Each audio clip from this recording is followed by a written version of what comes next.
Hello my fellow drones, what's going on? Welcome back to another speed paint. I kinda started to see those speed paints as a podcast, just for me to talk about things I would like to talk about and don't have that much effort of editing or coming up with theories, and it's just relaxing to not have to worry about it so much. And one thing before I start talking about lore, because I know most of my most loyal subscribers are going to watch this, or at least the beginning. I kinda want to slow down videos coming out in the future because one weekly video every time on Sunday is just a bit too much for me, to be honest. So this basically means that I still will produce a lot of videos and mostly on a weekly basis, but like I won't feel the need to rush. So what that means, there could be 3 videos in 1 week and 1 long video and a bunch of shorts in the next 2 weeks. So like I don't have a fixed schedule anymore, which improved the quality and my mood in the videos probably a lot. But now to the art.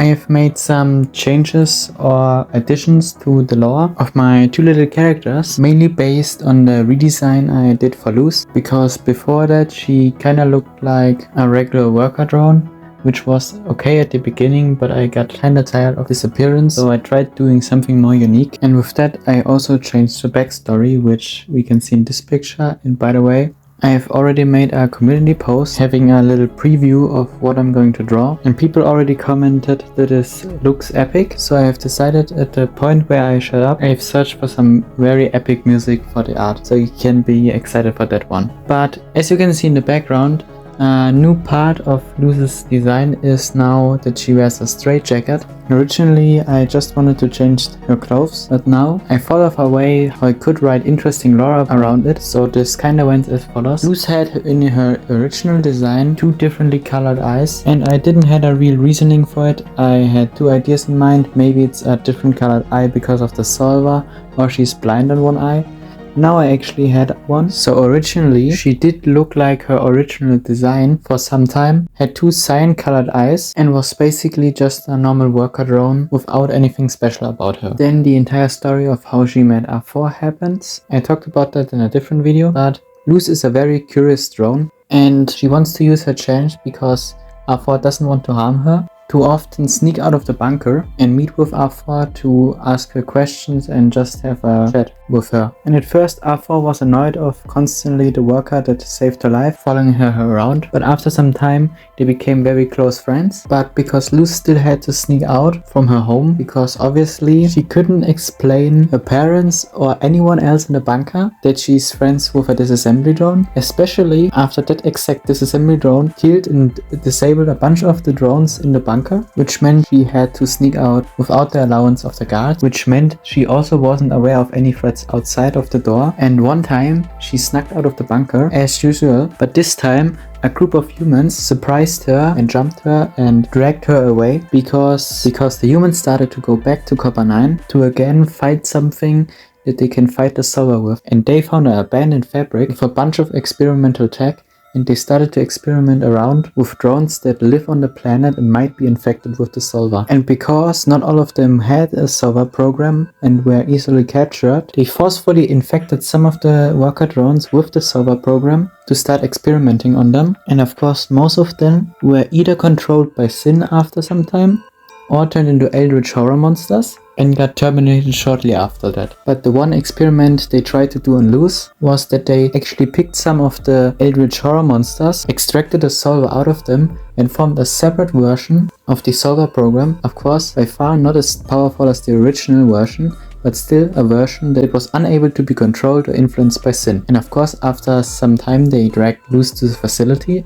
and started infecting her by putting a wire with the code attached to her, and so that she couldn't flee or run away, they put her in a straitjacket. And at the same time, R4 is wondering why Luz hasn't appeared yet. Like, she knows that she visits her almost every day for the past 2 weeks or something, and all of a sudden she isn't there. So like she goes to the bunker door, and because the assembly drones can track those footsteps, as we see in episode 4 I think, she sees the footsteps of the humans and how Luz got dragged away, and starts following the footsteps to the abandoned laboratory.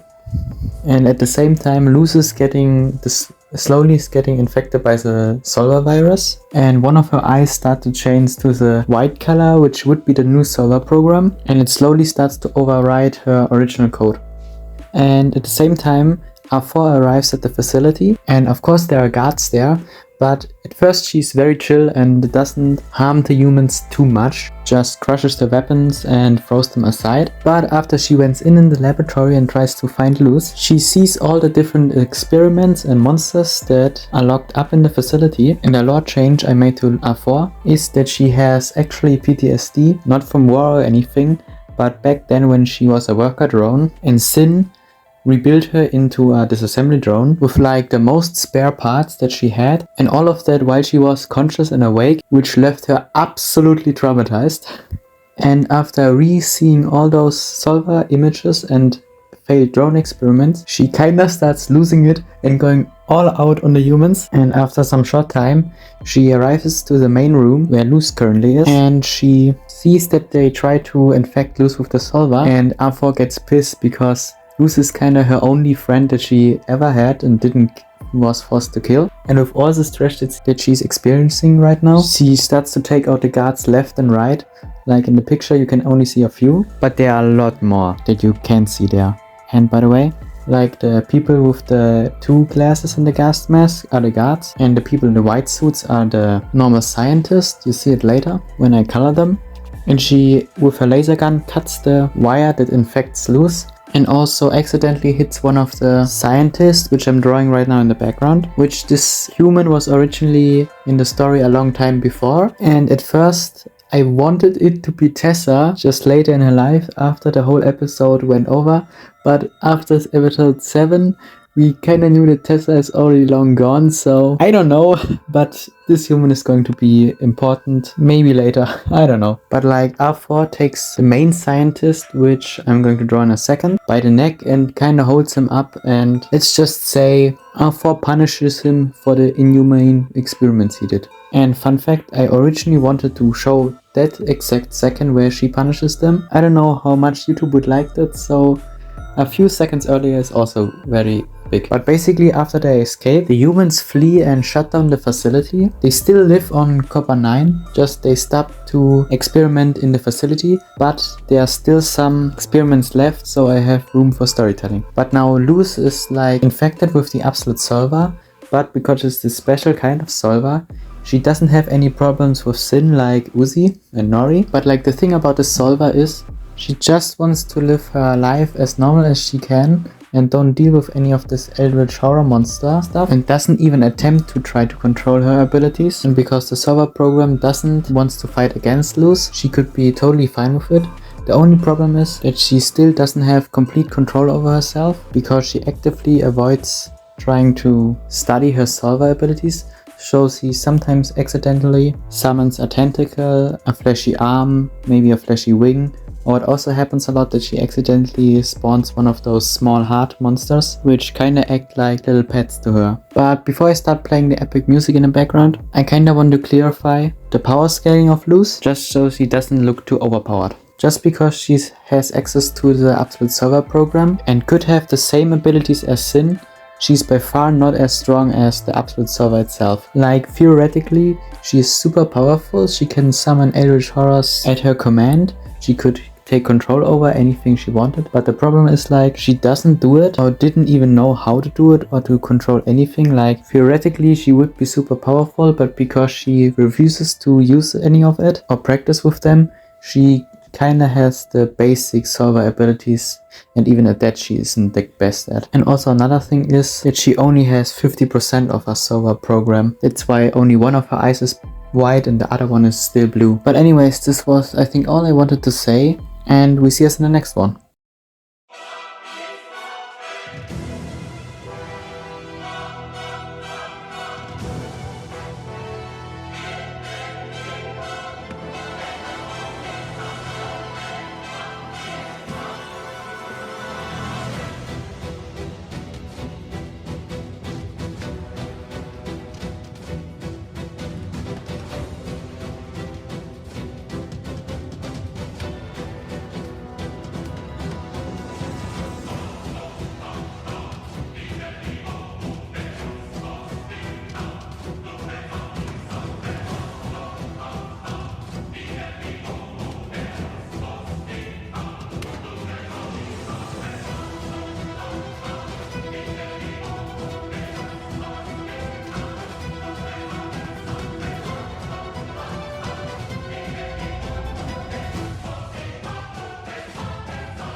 Just like the street lights lit this town, like a fire in a blaze, gotta burn it down. Can't be afraid to leave this